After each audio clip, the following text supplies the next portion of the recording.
all other new 6 aims were having. Now all the aims which are 22 aims which are coming up, they all will have. It's a very wonderful, it's a beautiful decision, very path-breaking decision which has been taken by the Government of India. When we make a hospital like AIIMS, we need at least 3 types of technical people. One is doctors, the second is nurses, and third is the paramedical technicians. So there is always a shortage of nurses and technicians. Doctors, we always know, we keep talking and we discussing. The second is the sickle cell anemia elimination. And third is the research, focus on the research where for the first time, the public and the private sector, they have been brought together, and ICMR labs will be established more and more, and they will be able to do a lot of research in that. Fourth thing is regarding the PVTG development mission. This is called particularly vulnerable tribal group. Now these are the tribal communities who live in the most remote areas. I'm very happy to tell that 2-3 months back I was able to meet a very senior person, and I explained that PVTG how I worked in state of Odisha for these people, and I gave these modules. So these were the modules which we prepared, and we have been. This is for nearly 1 lakh people, which we work there and train to reach to these people. Otherwise, I cannot. Their language is different. They are living in the pre-agriculture stages. For now, the Government of India has sanctioned 15,000 crore of money under the Pradhan Mantri PVTG development program over the 3 years. Now, as far as the nursing sector is concerned, there is a shortage. The current ratio is 1.96 nurses per 1,000, and WHO norm is 3. With this decision of establishing 157 new nursing colleges in medical colleges which have come up after 2014, this is going to reduce this scarcity, and we will be able to reach these norms. The medical education, if we see, has been given a lot of importance because there is always a shortage of doctors and specialists in the country. But if we see in the last 8 or 10 years, we can see the number of MBBS seats have increased by 87%.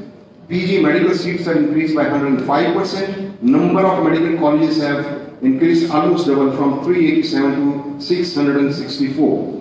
Now, if we put the Ayush doctors along with the allopathic doctor, the ratio, the norm which is given as per the WHO, we comfortably meet that. The norm is 1 doctor per 1,000 population. With about 5.65 Ayush doctors, it comes down to 834.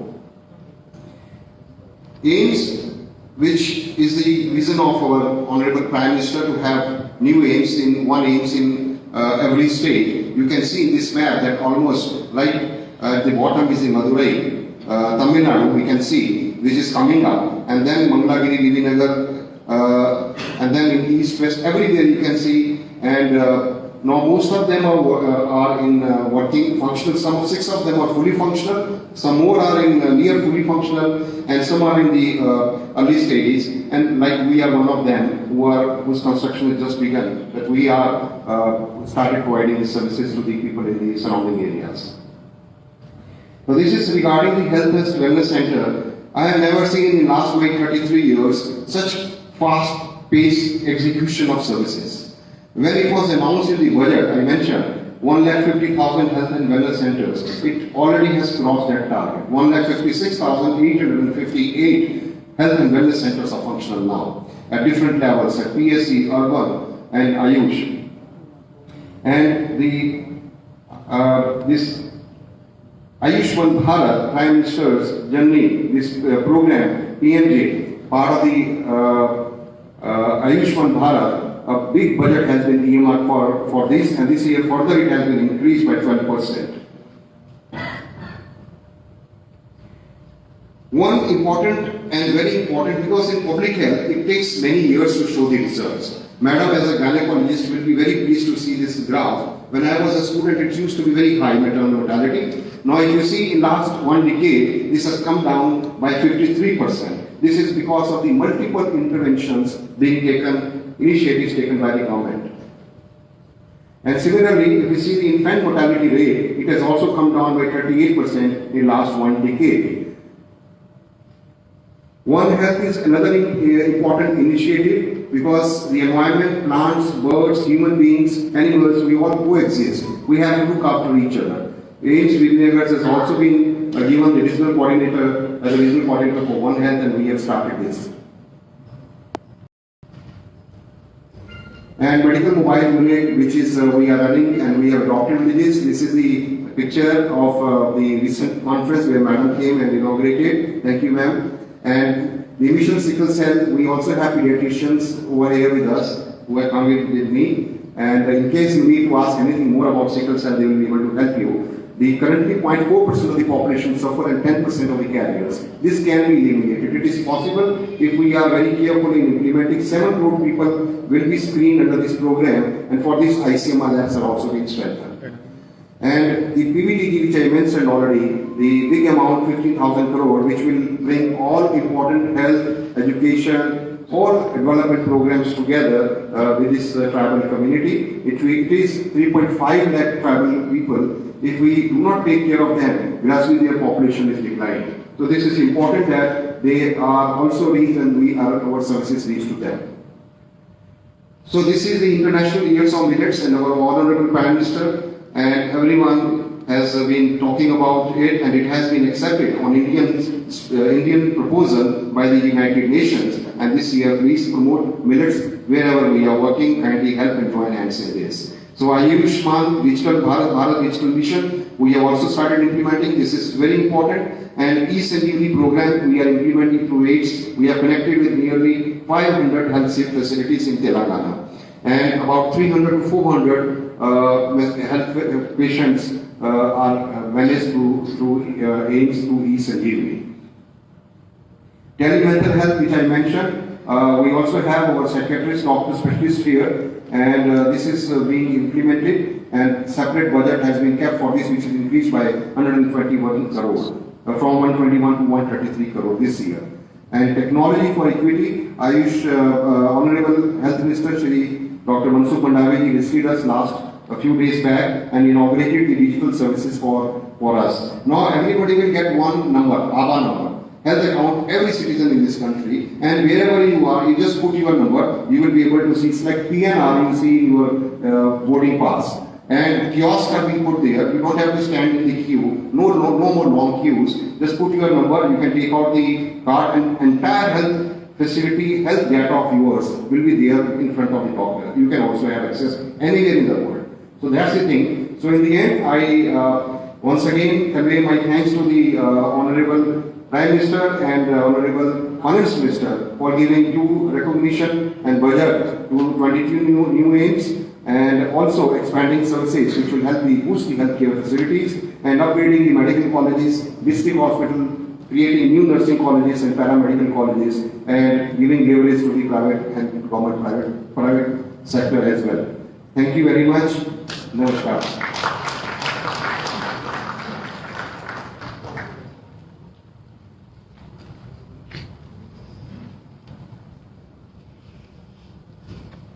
Thank you, sir, for your analysis of not only this budget but also comparing it with the previous budget and the key emphasis areas.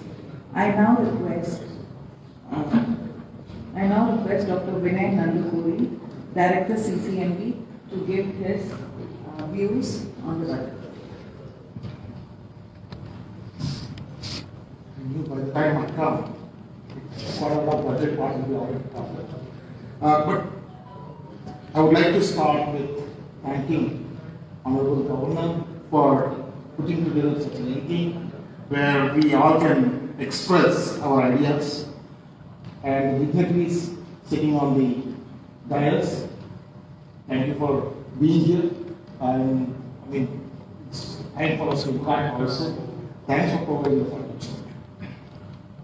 I have had the opportunity to meet Governor Ma'am on 3 or 4 occasions, mostly online, once in person. So these kind of interactions are important for us to actually, get to know each other, number one, and work with each other. I'm more of a scientist, so I will talk from a very scientific perspective. Can I have the presentation?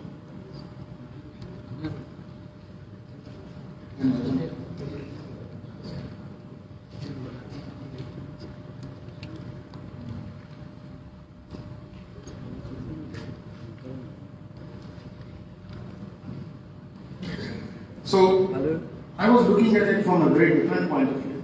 That is, we have gone through 3 years of COVID. COVID seems to be on its subsiding, not completely gone, nor will it ever be completely gone.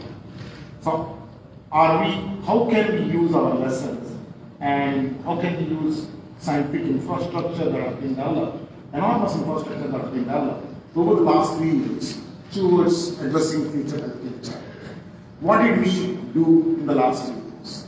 There were tests for COVID that were developed. I just want to give a point that at some point of time, it was 3,000 rupees per test. By the time we were done with COVID, it's just about, the cost per test, the last thing is approximately 30 rupees. So that's the change. And for a patient, it comes at around 200 rupees. So that's the amount of effort that has gone from various sectors, government, private sector, together to bring down the cost of this kind of COVID test. And of course, vaccines. I mean, surveillance is something that we have done a pretty good job of.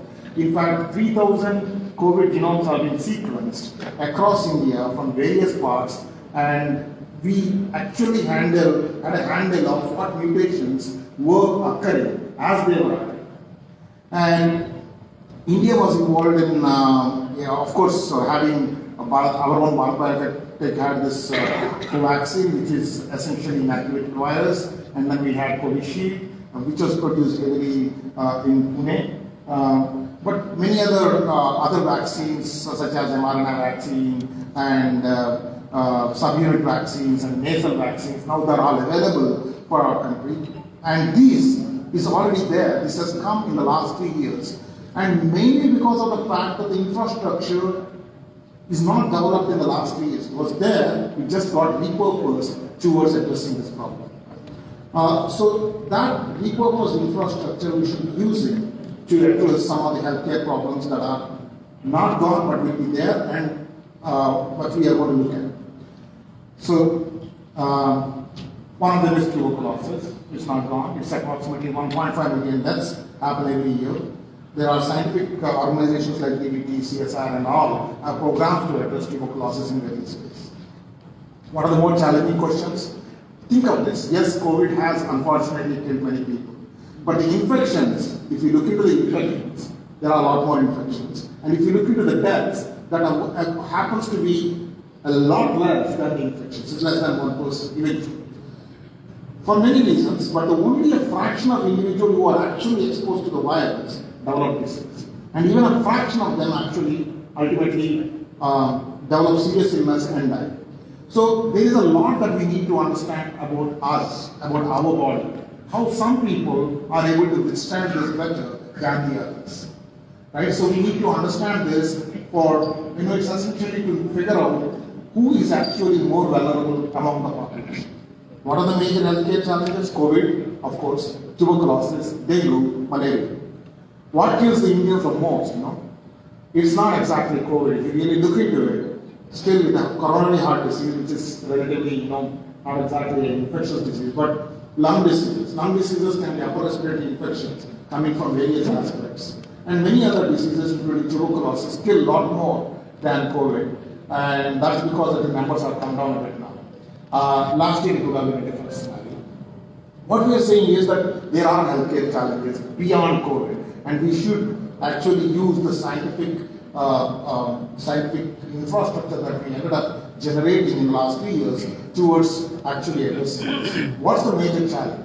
Antimicrobial resistance, everybody knows. Anybody who's associated with the healthcare sector understands that it's very difficult to correlate antimicrobial resistance is the reason for the death. In many cases, what happens is that antibiotics we give so much, eventually that actually leads to other things like multiple organ failures. So whichever way, this is something that's an important one. Fungal diseases, fungal pathogens, and the drug resistance, even among them, is an issue, but it's not as much as the antimicrobial resistance. So we actually have to have centralized health database network. I think Dr. Bhatia has just touched upon it, and this is something is need of the hour, because we need to understand what's happening. None of us are really the same. The way we reacted to any virus, any infectious disease is different. So that we need to understand better at a scientific level for us to have a data AI-based learning thing need to be incorporated into this for us to actually be able to understand how people may react to various things. So we need to have better predictions. And there is a 12.5% increase in the overall increase in science and technology budget. This a bit less than in terms of the overall spending in the Indian budget. But what is interesting is the health sector has got around 13% increase. Dr. Bhatia touched upon it, it's nothing. That's the reason I only had one slide on it. I knew that AIMS director is talking before me.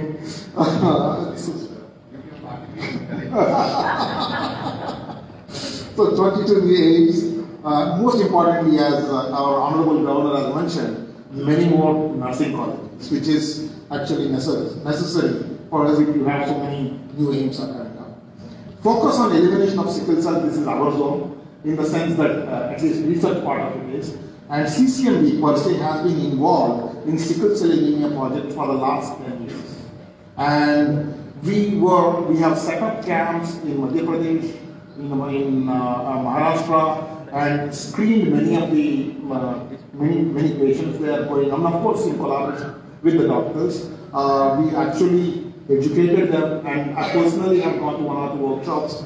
And we are also looking into changing. There is only one medicine that is given, and generally this that dosage has to be changed. CIPLA is working on it along with CSIR for that. We are also looking into editing possibilities of editing the genome to solve this. This research has to go on. It is a huge problem in these areas, and unless you go there, you wouldn't realize how huge the problem is. This is both information has to be percolated, and what is acceptable or who is more prone to it, and that requires screening. But we have to also find some level of scientific solutions for the kids who are already suffering. ICMR has seen a significant increase in the budget, 11.5%, and Ayush. So Ayurveda, the Ayush thing is actually one has to figure out scientifically how we test out what we have in terms of traditional knowledge and combining it with what's already there as allopathy. These things need to be done in a very systematic and a scientific way. So with there is an additional aspect which was talked about for National Research Foundation. This was established in 2019. And there is a certain amount of budget that is kept aside for that. Even this year, I think around 2,000 crores were kept aside for that. So now this is basically for looking at supporting high quality basic research. So now that part needs to be figured out. So how this is going to come across and how it's going to solve our, how we are going to address some of the basic important questions. And I personally believe the way forward is collaborations with academia, clinicians. That's all we should be working closely, and we actually do work with AIMS, and we also should work closely with the industry so that we can address some of the nationally important problems together. With this, thank you.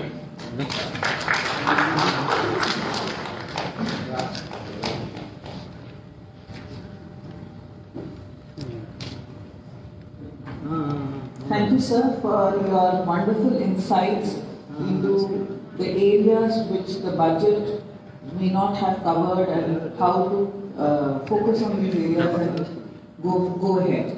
Now I invite Dr. Hemlata, Director of NIM, to give her views.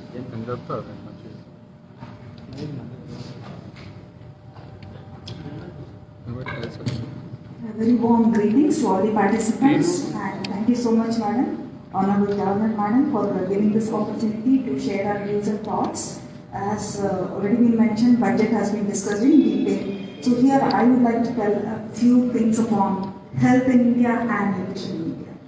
I come from ICMR NIM, a multidisciplinary research organization. So our mandate is quite wide and very, very critical for policy making. We have to collect very critical high quality data to support the ICTS programs that are going on in our country, that is Integrated Child Development Services, where we have the nutrition norms for children, pregnant women, lactating women, and we also have to support ICTS in terms of other things like hygiene, and education, nutrition counseling, etc.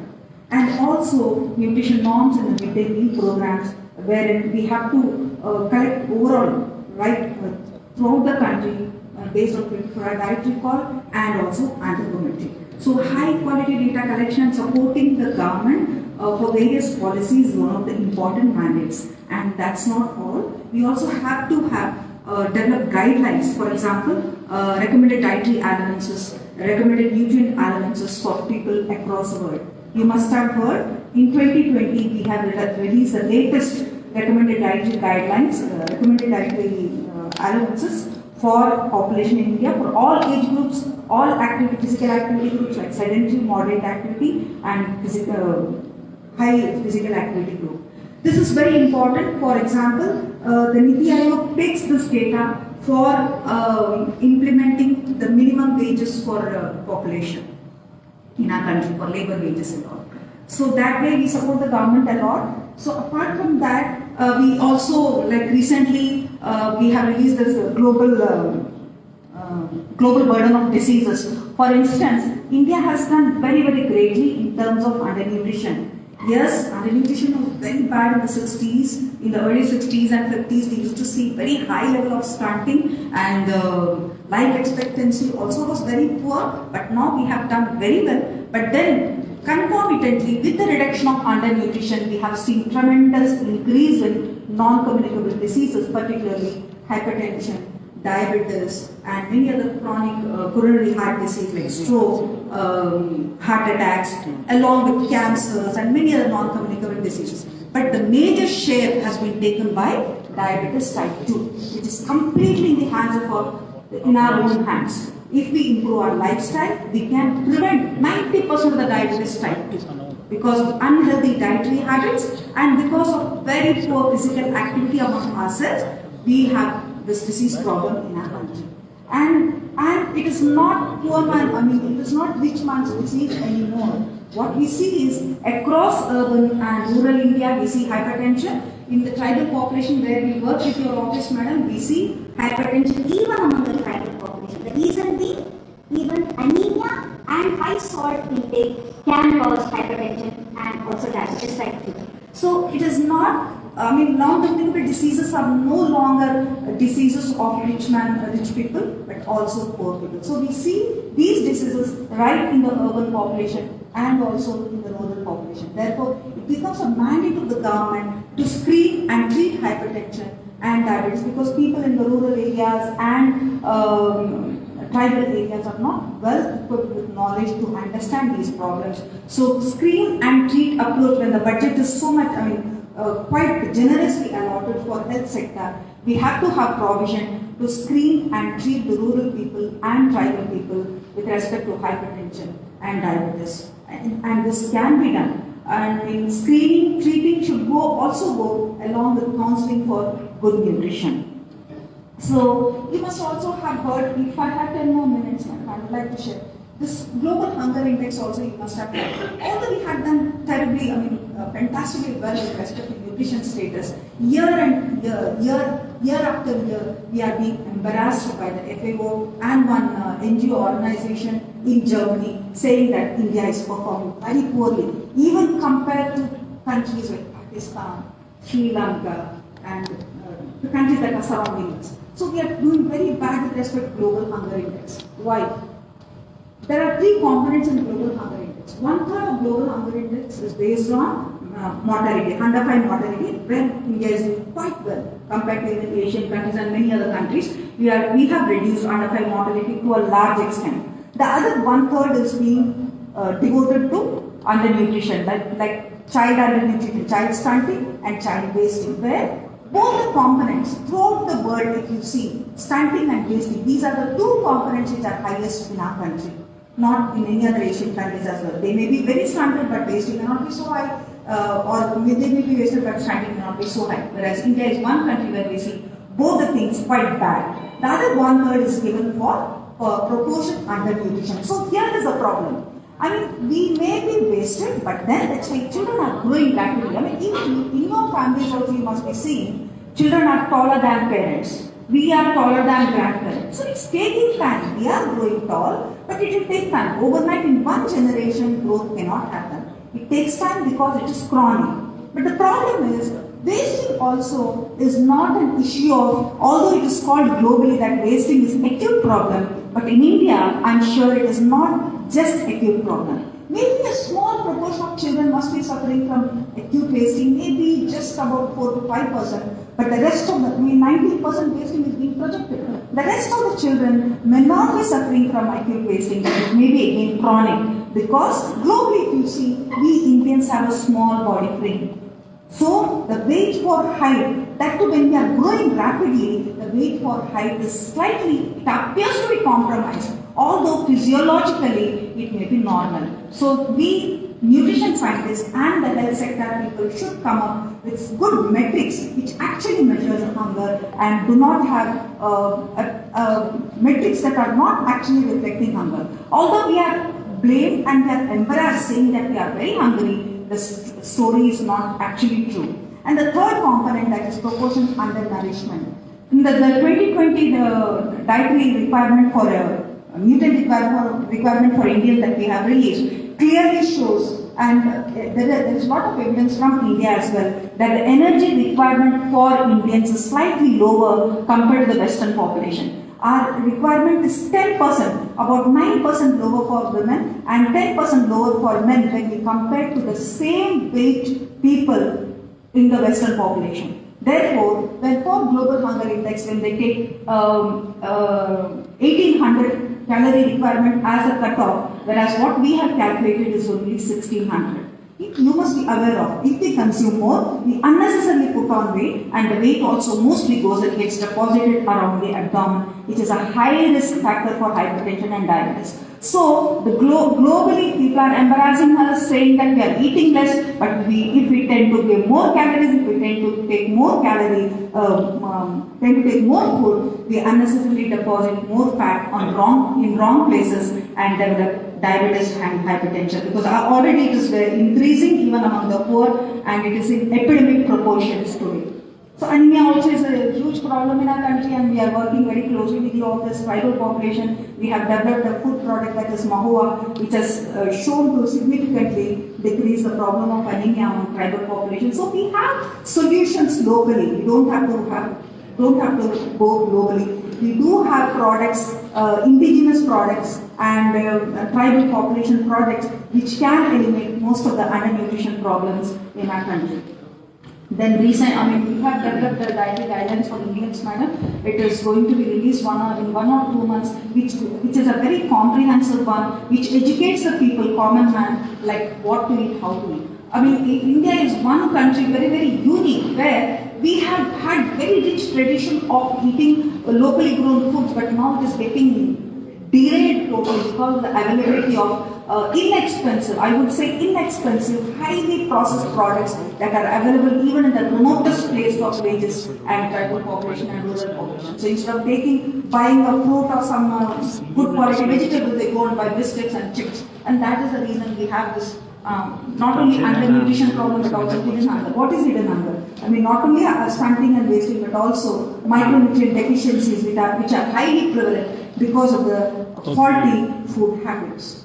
Then that's it, madam. But if you permit 2 more minutes, I would like to say this budget can also be used for pre-conception nutrition, because we have lots of schemes for pregnant women and lactating women. But then by the time pregnant woman goes to the clinic, they are well into second trimester, whereas the nutrition status is already determined and the nutrients that are reaching the baby is not sufficient. So if we have a scheme wherein we take care of women before they enter into pregnancy and improve their nutrition status, it will do a lot of good. Thank you very much for this opportunity.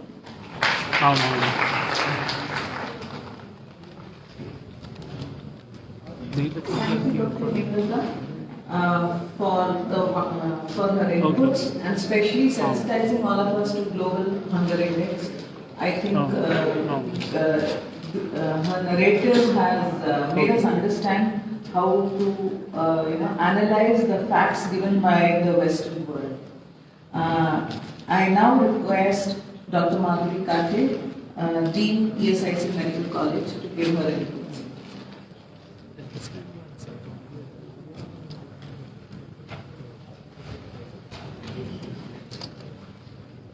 A very good morning to the August gathering here.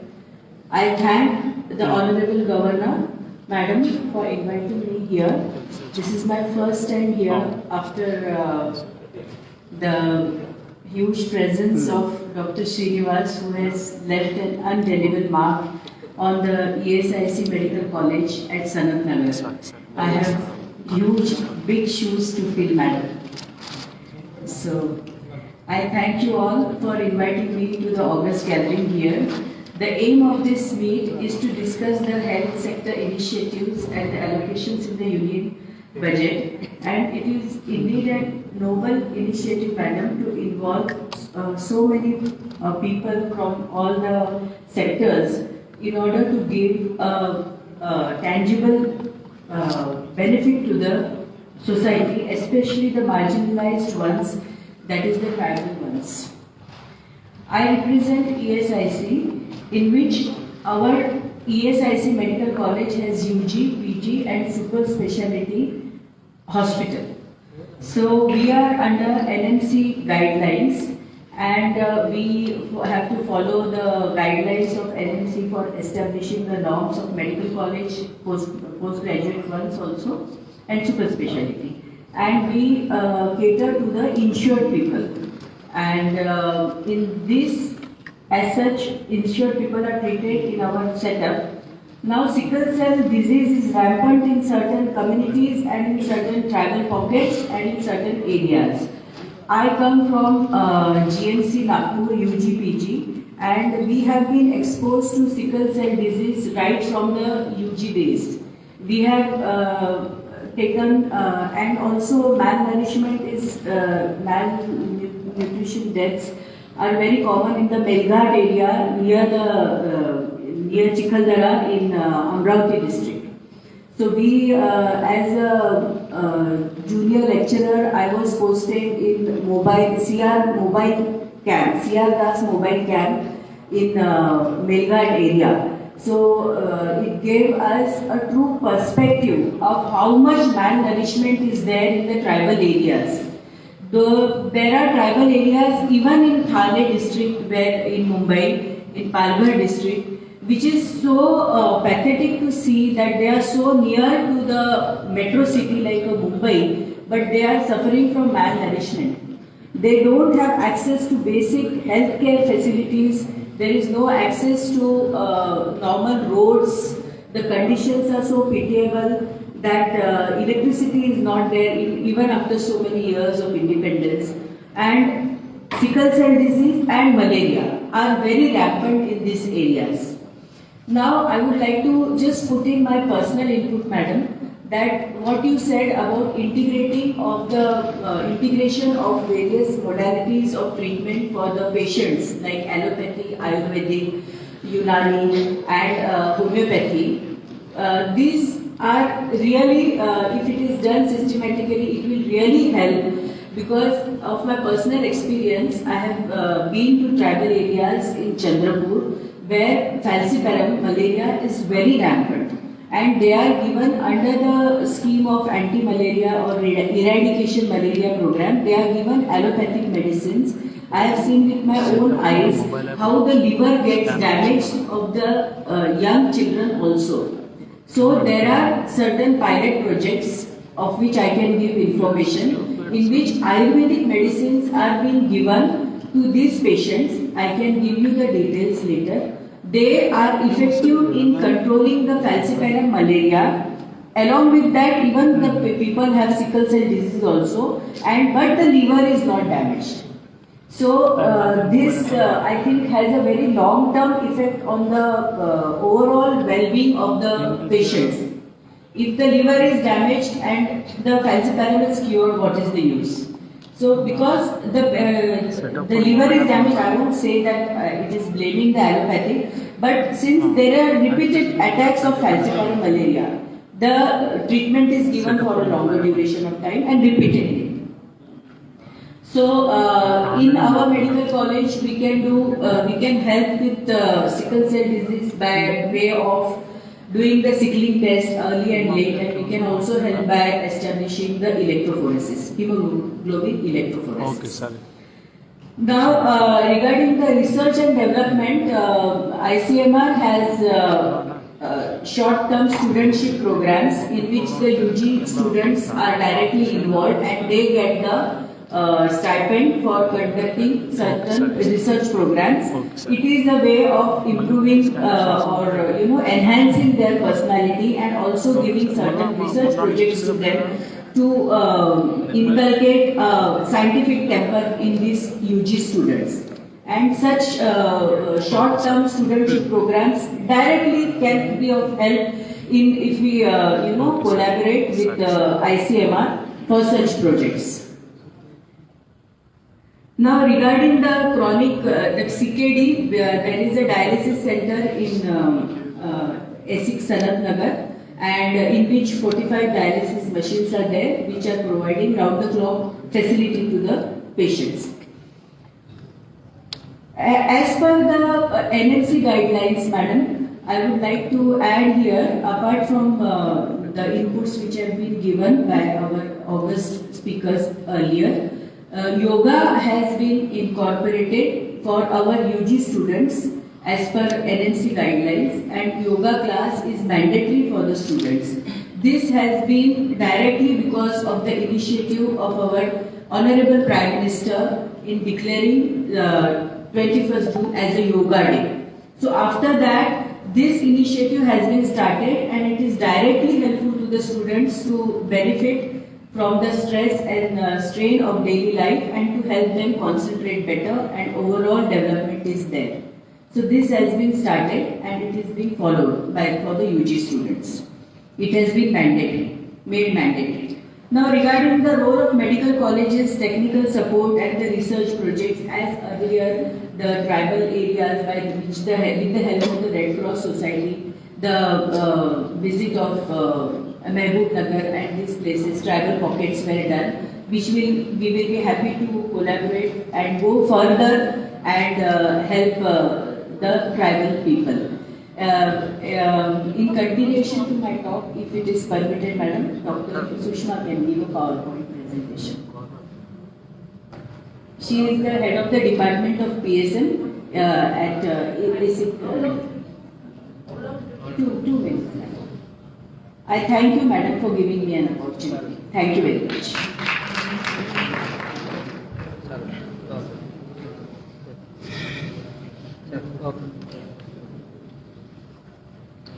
Very good afternoon to all members of the Governor Madam and all the next directors on the dais and all senior most faculty who are present here. So I will just brief very shortly because already a lot of things are covered by the senior most faculty over here. So what is the role, potential role or part of medical colleges? Like already my dean madam has said, like early sickling and electrophoresis can be done. That we can do through mass screening campaigns, because the main area which is focused in health budget, there are many issues on health, but the main area which is given is elimination of sickle cell disease by 2047. So that we can do by early sickling and electrophoresis. And from the ESIC can take a local PHC where the PHC can act as a satellite center where tele-counseling can be remotely done by ESIC Medical College and Hospital. And when we talk about one of the principles of primary health care, that is intersectoral collaboration, wherein the role of other sectors, now we have listened from CCMB, and there are various organizations. So infrastructure, laboratory development, and whatever the reagents are needed for this mass screening of sickle cell can be utilized. And after this, the role of treatment, which can be done by medical college and hospitals, human resource development to conduct the screening activity. Being from public health side, it is very important that we need to focus more on health literacy, especially as we have worked in the phase 1 in 3 tribal belts like Mehboob Nagar and Bhadrachalam. We have done need assessment and screening from ESIC. So this health literacy is a very important domain. We have to make community aware about their health issues and wherein they can adopt a healthy lifestyle. And for all the health events, the foremost important thing is behavior, be it a communicable disease, be it a non-communicable disease. So behavior change modification plays a very important role. So at grassroots level or at the ground level in the community, it's very important to bring social and behavior change communication, wherein genetic counseling, genetic screening, all these things can be played. Technical support in health infrastructure and capacity building in forms of training the staff to create awareness in technical things. Then assistance in community-driven sanitation and safe drinking water system. This is also written in the health budget in the primitive tribal groups. So here again the second principle of primary healthcare comes, that is community participation. Because we have to, if you have to empower the community, we have to involve almost more than 70-80% of their participation. And then at subsequent levels, it's very important we need to monitor and evaluate and see what were the strengths for this success and what were the weaknesses by which we could achieve our goals. And finally, we have to build a community-based health management information system. We have hospital-based health management system. But like the community, we can empower them and we can have a community-based health management system. So this, in short, I have highlighted from a public health perspective, because we are discussing on the health budget, but what actually we have to do at ground level in a community plays a very important role. Thank you, ma'am. Thank you for the opportunity.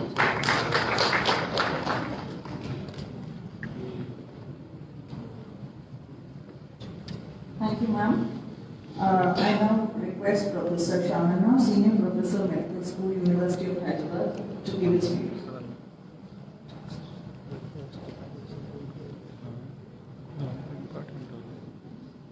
Good morning, everyone. At the outset, thank you very much, Madam, for allowing me to be in place of my Vice Chancellor, who could not make it. I stand in for him, and with your permission, I just want to share a few thoughts in relation to the budget, as well as in relation to the role of our Central University, for which Madam Governor is the rector as well. As the rector of the university, I think the universities have a very important role in terms of what we call as university social responsibility. We are thus not an academic and a research institution or a university, but I think the deliverables which we develop within a university has to benefit the public at large. And in that connection, about 12 years ago, we started the School of Medical Sciences, which is very unique. It's not a medical college. It's a School of Medical Sciences, one of the 12 schools in the university. As you know, it's a very multidisciplinary university which straddles management, humanities, social sciences, etc. And within the School of Medical Sciences, we are very fortunate that we have faculty and researchers who look at what is called as bench research or laboratory-based research. We look at bedside research, which is clinical research, and I belong to the fraternity which looks at brass tacks, what is called as public health research. So in that continuum, from bench to bedside to brass tacks, I want to place that we have a role to play, as well as we are very, very sort of enthused by the health allocation, especially in this particular budget. Just to add on to what all my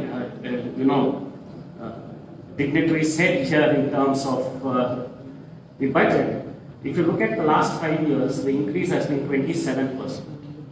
And if you look at this year per se, even though there is a 13% increase, it has factored in the inflationary sort of pressures which exist when you have these growths. And that's very important to look at budget in the context of what can inflation do. Are you paying more than what you're supposed to pay, or is it something devalued in terms of the budgetary allocation?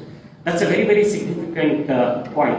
So, as a matter of fact, the flagship program of the government with the National Health Mission has increased from 36,785 crores to 37,159 crores.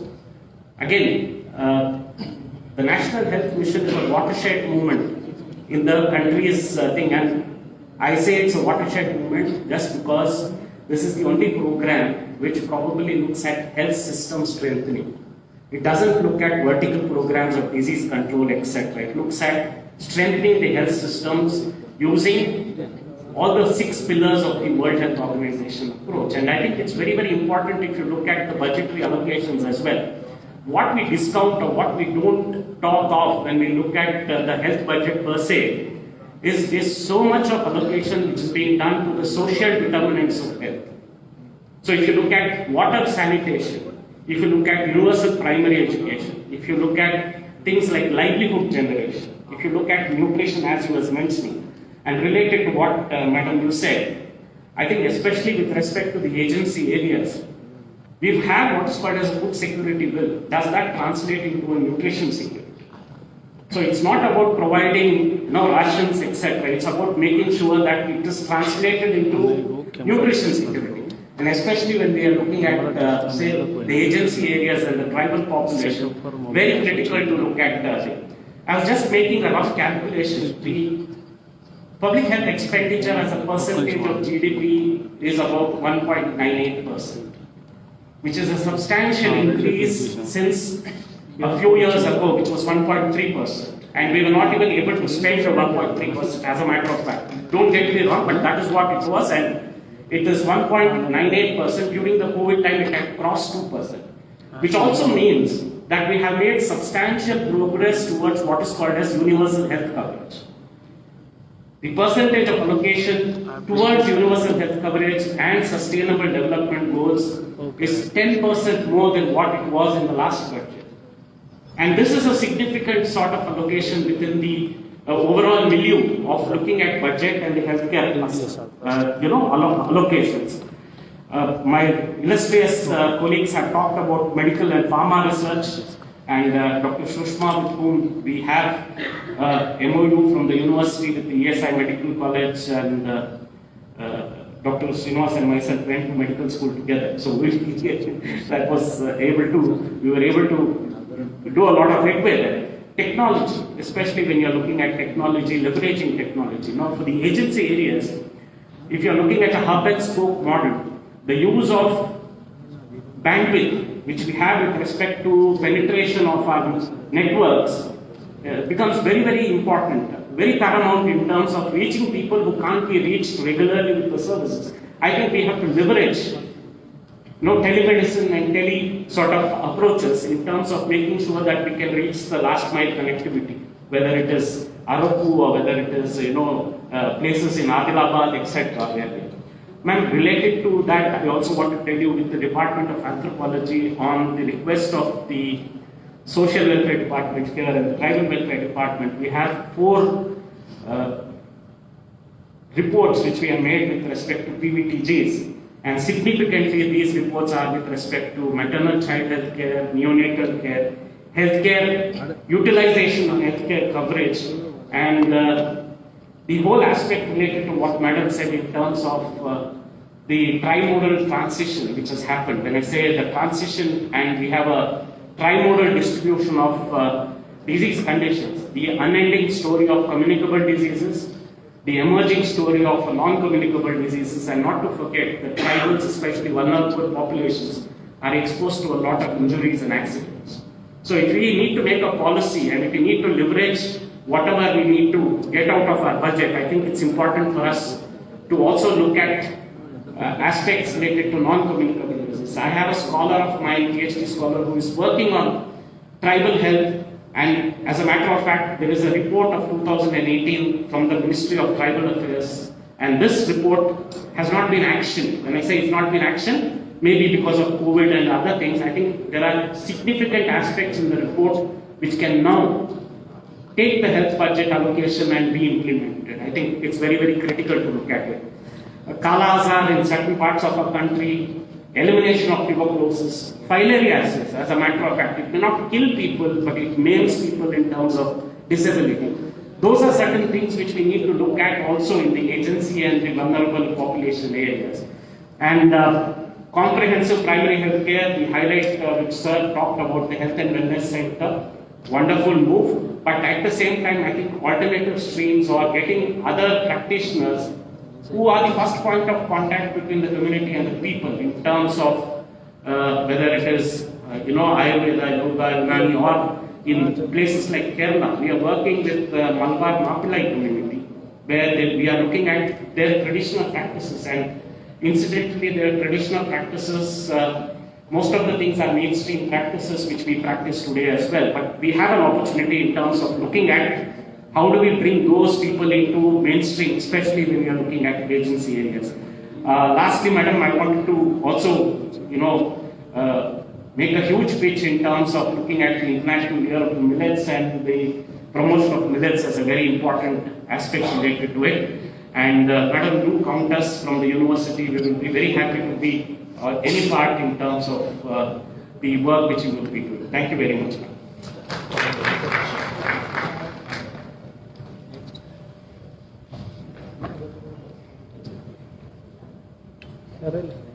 Thank you, sir. We have almost 10 participating institutions today, and we also have Dr. P. Raghuram, who is the founder director of the Vishwaraja Foundation, and so I would request Dr. P. Raghuram to give us views, and also all the representatives from the other participating institutions, if they would like, and the audience, if they would like to give their views. You're welcome. Sir. Madam Governor, distinguished dignitaries on the stage and off the stage, and members of the media. Madam, I always refer you to as People's Governor because right from the time you have come and occupied this high chair, before COVID, during COVID, after COVID, the initiatives that you have conceptualized, designed and implemented are a role model, and it will be very difficult for others to follow your footsteps. And as we are here for this specific purpose, I'd like to recollect what our Honorable Prime Minister Sri Narendra Modi ji said, that this union budget, which marks the beginning of Ambedkar, has laid a strong foundation for a developed Bharat and an aspirational Bharat. And his Ayushman Bharat scheme that he has not only shown that he can dream, but he can deliver the dream, has already reached 5,000 crore, poorest of the poor Indians. I am here to only share two comments. I will not reflect much more on which has already been elaborated. The first point relating to the budget which was there, which I would like to just touch upon, is about the nursing colleges. 157 new nursing colleges is such a welcome change, adding on to the existing perhaps 900 odd nursing schools. As a doctor, as you know, as I know, and all of us know, a nurse is the nerve center, whether it's a primary health center, district health center, tertiary hospital. Without a nurse, nothing can function.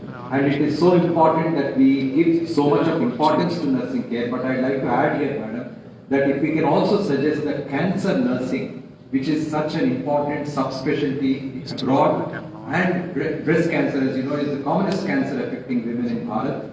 Breast cancer nursing is practiced in a very big way abroad.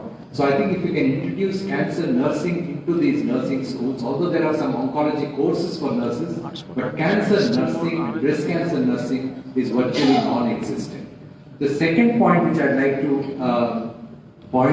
convey is a wish for transforming healthcare in our country. Most healthcare in our country is delivered by the private practitioner and private hospitals with significant out-of-pocket expenditure. And most worried people go to their doctors, and the once upon a time concept of family doctor is completely gone away, almost gone away. We have got 800,000 practicing doctors, of which 600,000 are there in urban India. Very few, 20% of our general practitioners are in rural India, madam. So I think India must invest in training general practitioners and popularizing this in the MBBS curriculum so that more people take this up. And also the primary healthcare infrastructure, where 70% of our population reside, which is in rural India, still needs to be developed, because we have seen in COVID that the maximum deaths were in those who have comorbidities like hypertension, diabetes. And I think if we have good primary infrastructure, that will take care of it. So a lot of allocation must also be spent for primary health care. And this is just something that I have written, which I'd like to convey. Connect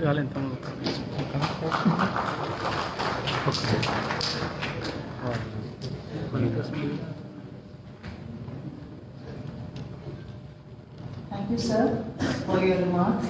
If there are any suggestions or any inputs from the audience, we have about 5 minutes and we can take it.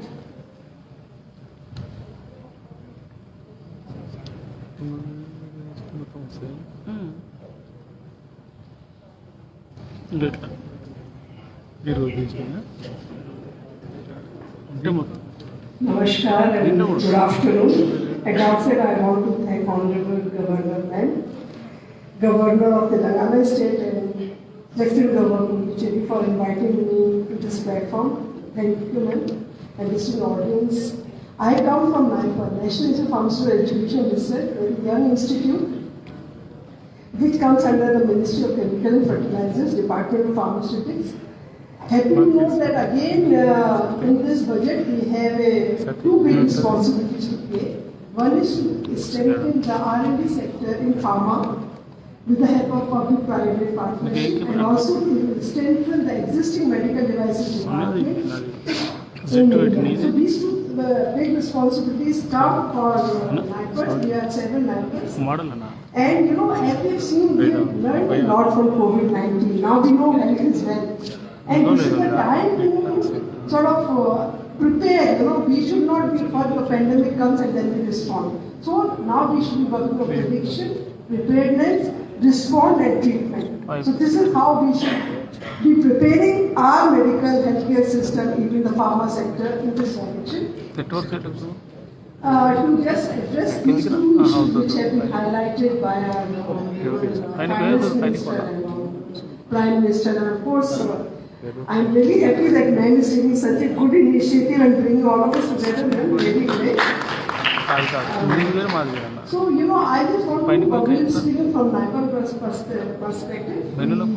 Just to let you know that we have mainly the pharmaceutical sciences, where we do new drugs, we have all the department under one umbrella.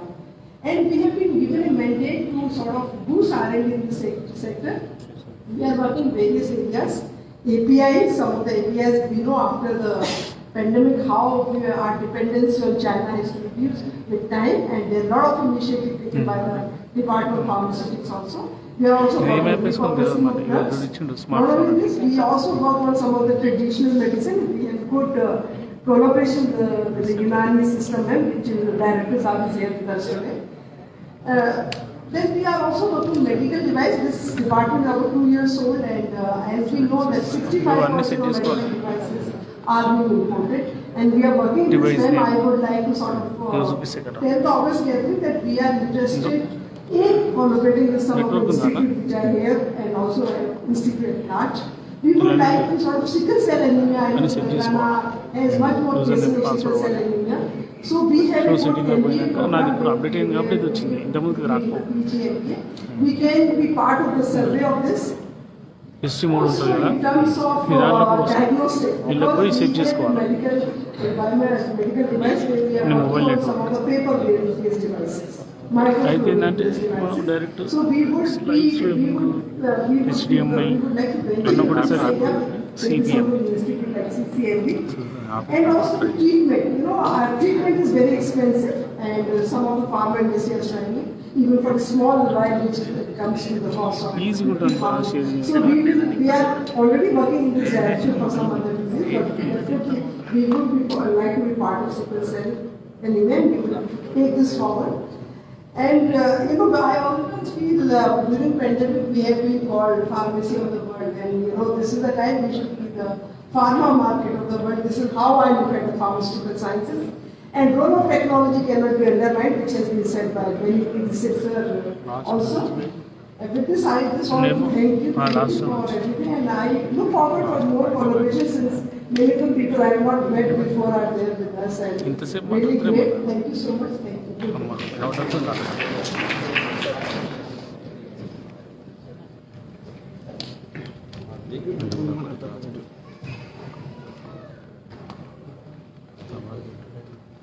Respect Governor Madam, respect dignitaries on the dais, of the dais, ladies and gentlemen. So good afternoon to all of you. Andarki namaskaram. At the outset, I should say thank to the government for calling various organizations working in the health field in Hyderabad to calling it one platform. I think no governor has called us till now for a discussion like this. And in future, I request to Madam to have a discussion of the various public health issues faced with the people. Because a lot of people are having a lot of skills and knowledge over here. So that we will be able to improve the people. That is number one. Number two, this is the best budget presented by Honorable Prime Minister, Honorable Finance Minister, Nirmala Sitharaman ji, under the guidance of Narendra Modi. Not that other budgets are not better, but this is the best budget, and due allocation was given to the health sector. Due allocation was given to the health sector, especially focusing on the digital health, more nursing colleges, on tribal health, drug development, pharmaceutical research, skill development, employment generation, all these things. All the things were covered in the budget, So even though the budget is a slight increase is there, because in a country like India, we have to look after all the sectors. Likewise, the health sector was also a marginal increase is there. As my earlier speakers have brought all the budget issues to the forefront, I don't want to go into once again. But as Professor Shamana has told, the NHM, the National Health Machine, which looks after the comprehensive primary health care both in the rural and urban areas, and which is involved in the disease surveillance as well as the pandemic preparedness, should be given some more confidence. You can recommend to the government. The second thing which we thought, for the health to be delivered, the system should be well prepared. And the central government has released a blue book in which a public health cadre and health management cadre both are mentioned. Public health cadre and health management cadre. But they don't find a place in the budget. I request the Honorable Governor to suggest to implement these two cadres, public health cadre and the health management cadre. The third thing is, now we are facing many non-communicable diseases and mental health problems, mental problems. Unless you double the number of ASHAs or ANMs, it will be difficult to carry out the various agendas of the government. So this is the third solution I give better. And I welcome an increase of 20% of the budget in the Ayush department, because our traditional system of medicine, India, Ayurveda, Unani, Siddha, all of them should be improved a lot. I once again congratulate the Health Minister and the Prime Minister for giving the decision. And a few suggestions given by me, they can recommend to the government. Thank you very much. Thank you all. If the time is very short, that's why I will stand at my side. I request to call once again.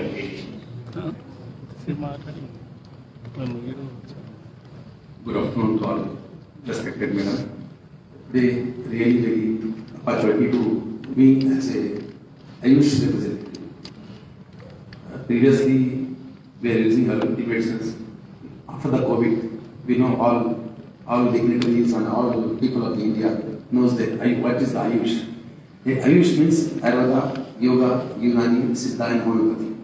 This is called Sanskrit name, and this is the Ayush means health. Very wonderful combinations there. This is suggested as the Sushma Swaraj in first previous year. And really I am very thankful to the madam. Very great opportunity to the all dignitaries will gather here and we are from the Unani medicine. Madam, we are treating vitiligo and skin disorders, psoriasis also. Nowadays, vitiligo also very social stigma, and psoriasis also very social stigma. All are worried about this disease will be not curable in their allopathy. We are commanding on this medicines, and now, Madam, initiating this budget session, we know health is wealth. All of us health is wealth. How health is very important. Madam, we are treating in the school health program also. All of you know, on 14th November is a Children's Day, as well as the Diabetes Day. That's why we organized one school health program. All government schools will be come to our institute, and we take the opportunity to prevent the diabetes in the student, in the childhood level also. And Madam, we need a budget in the school health program also, and we need awareness of our health. We take food from the morning, 3 part of the food in the breakfast, and 2 is in afternoon. Only 1 part is in night. But we are taking opposite. That's why our health is going on deterioration. Madam knows everything. This is my second visit to the madam. I am very thanks to the organizing this such type of event. I always ready to work with collaboration. And NIPA also we are collaborating. ICMR also we are collaborating, and we are starting Ayush toothpaste also in collaboration with NIPA. And such type of events will be having, and definitely we will collaborate and cooperate. Thank you. Smartphone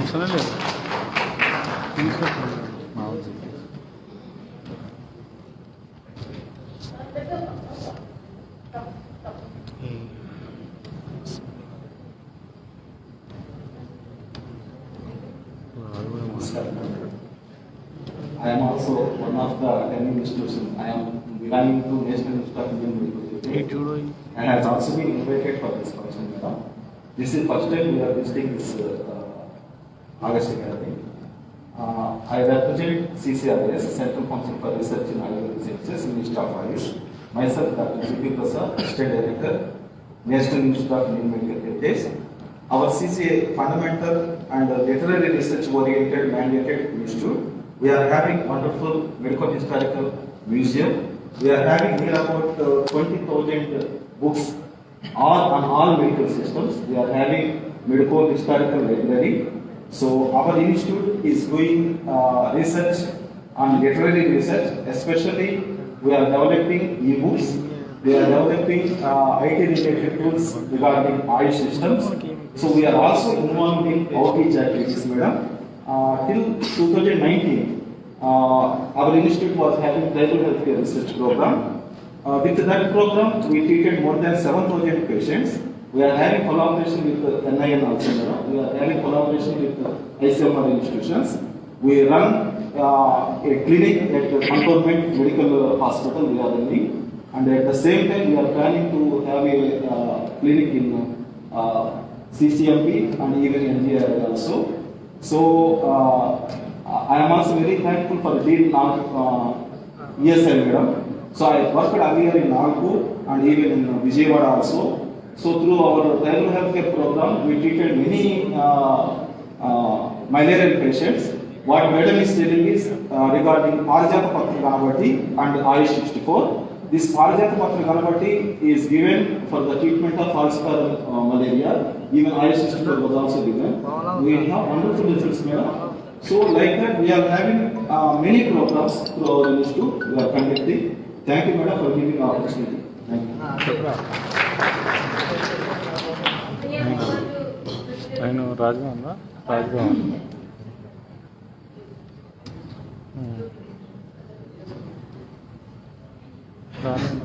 Thank you, madam. I am from our National Medical Council, Telangana, and your institute's Indian Institute of Oncology Senior Faculty, for which you are the chairwoman, madam. because it belongs to Schedule 10, common for Telugu, Telangana and Andhra Pradesh. We had built from Red Cross cancer center in Nellore. It is found in Nellore, our late president has inaugurated that and was too great for him. We now require, madam, aims we have, madam, we don't mean that it is undergraduate institute.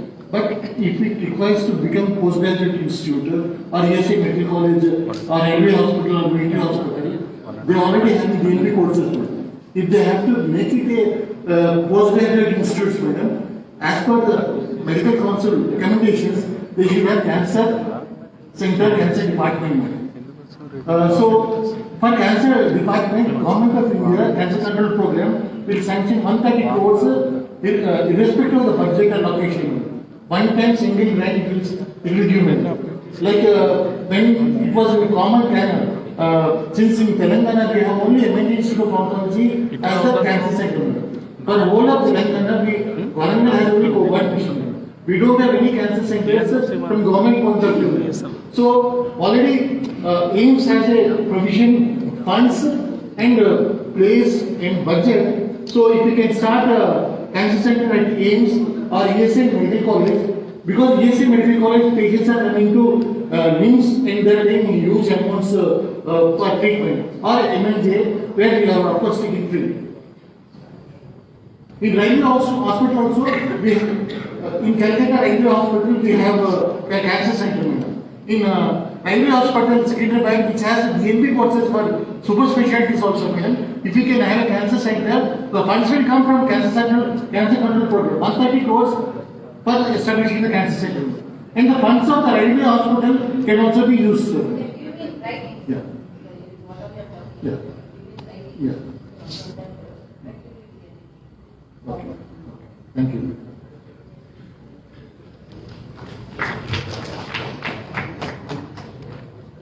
Good afternoon, respected Honorable Governor Madam. Myself, Dr. Vijay Chandra Reddy, I am from Red Cross, National Managing Board Member. Basically, I am Professor of Orthopedics. Also, Indian Medical Association Central Working Committee member.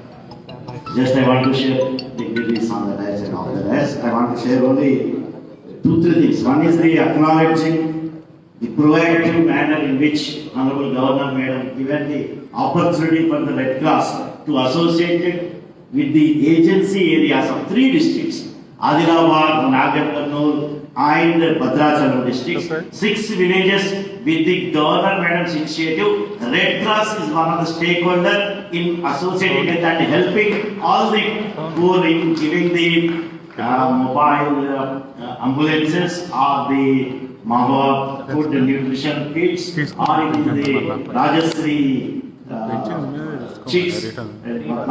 So there are other programs also, madam. And as the Red Cross, my core activity is the blood center.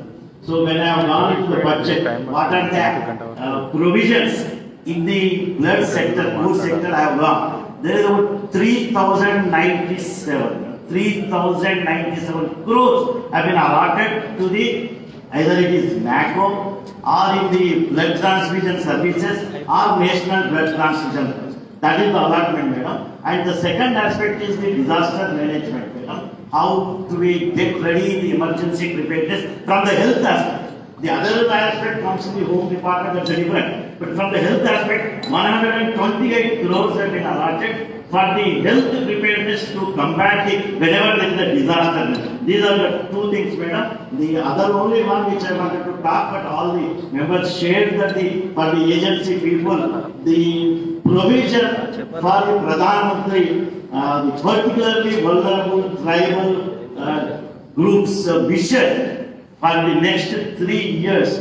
15,000 crores allotment is a mammoth allotment which will change the definitely agency area people, whether it is in the education sector or the health sector, nutrition sector, dwelling areas, whatnot, anything. Overall, it's a holistic approach. Especially 38,800 teachers will be recruited amongst the 740 Ekalabya schools, which will cater to the 3.5 lakhs of tribal children. This is a huge allotment in this budget, madam. Thank you very much for giving me this opportunity to share some of the views.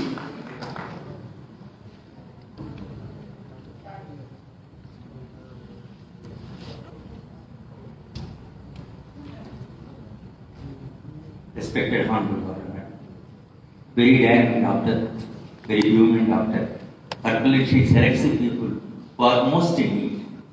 She selected Agatha, one of the district, for 22 tribals. And today, they are most underdeveloped and primitive tribals under this. Very interior village without even electrical facility, road facility.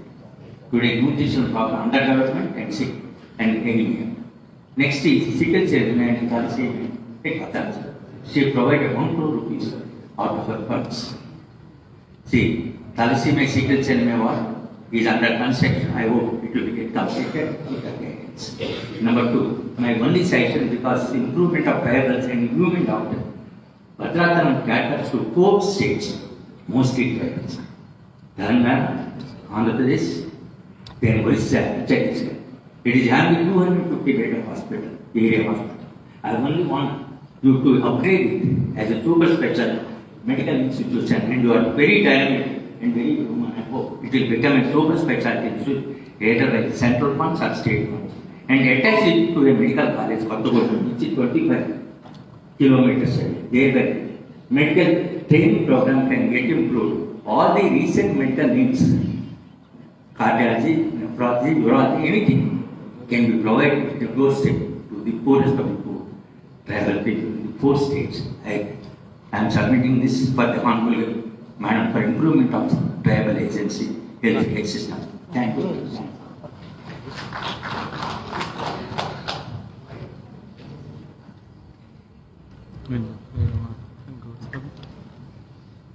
Good afternoon. Famous Governor of Telangana State and dignitaries on dais and off the dais. I am Dr. BHEEM, Professor. As well, I am in Red Cross Society and convener for the Pradhan Mantri TV India. There are about 32,000 patients are undergoing the treatment in Telangana. Among them, on behalf of Red Cross Society, we are trying to support the nutritional support to the TB patients and under the leadership of NAD. And then it's really great that the budget is being allocated for the health is good enough, and now definitely it helps for the TB patients. Thank you. Thank you very much for very good presentations.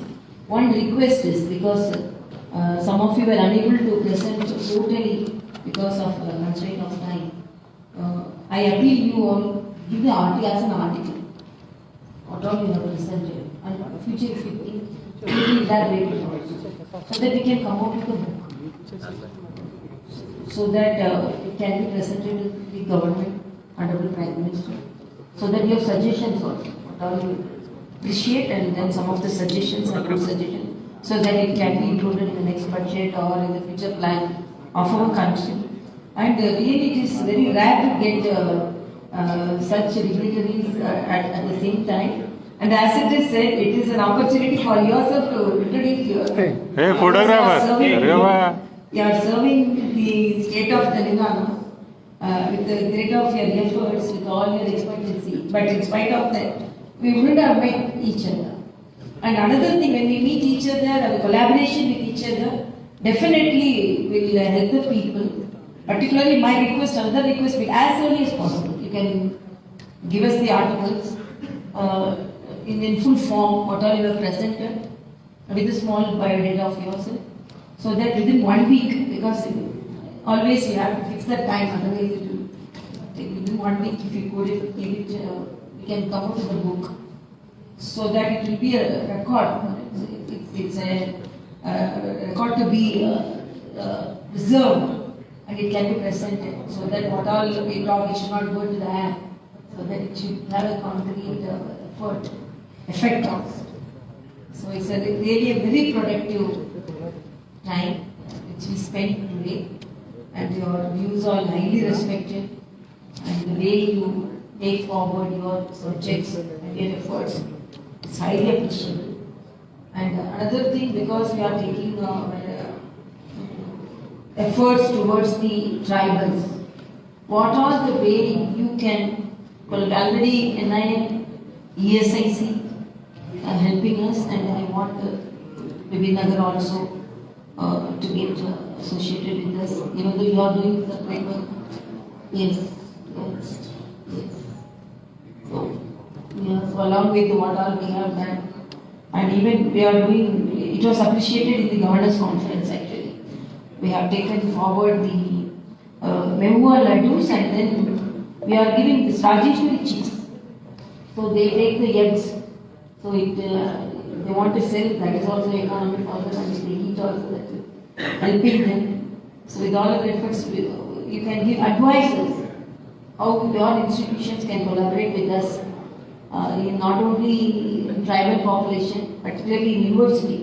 We are taking university health mission also as Chancellor of Universities. We wanted, even during my first visit to the universities, I am meeting with the Vice Chancellors, I told them to provide health record for each and every student. Because as doctors we know what all the problems, whether it is nutritional aspects or any health hazard picked at that stage, it could be corrected. Because during my practice I have seen a medical student, students from colleges coming for treatment for ovarian cancer, and some ignored health problems which became very chronic when they landed there. It could have been diagnosed at the earliest stage, and such things you can cooperate, because when we come together, we know our aim is to help the people, and people should be benefited, but whatever may be the post we go, the people should be benefited. So I am very, very happy today.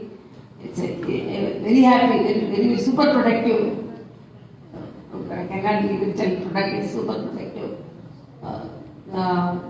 discussion, and I am very, very happy. So I request you to come with a formal article so that you can come with a booklet. Not only this, related to some budget, but also some future plans which we can convey to the government, so that our Honorable Prime Minister always welcomes such suggestions. And whenever such suggestions are conveyed to him with good intention and to help the people, he has always received in a positive way. So let us, all our efforts, because we are all with our individual capacity, we are dedicate more time, we are serving the people, we are serving the society, but in future it should be taken in a much productive way forward, so that our talents and efforts are more useful and reach more population and help the people. So thank you so much.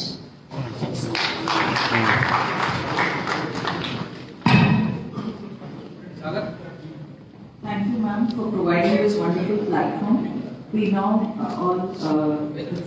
we request all of you to stand at the national. Actually, I thank Rajbhavan officials, because it is planned within one day.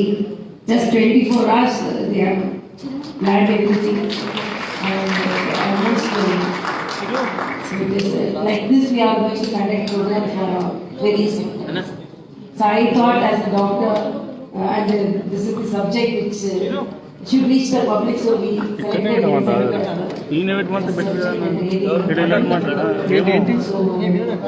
I request to depute one person to collect the articles, so that within 1 week we can vote. Sir, inne maatladutira sir. Andaram వచ్చి పోతాం.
I thank my best friends also for their participating.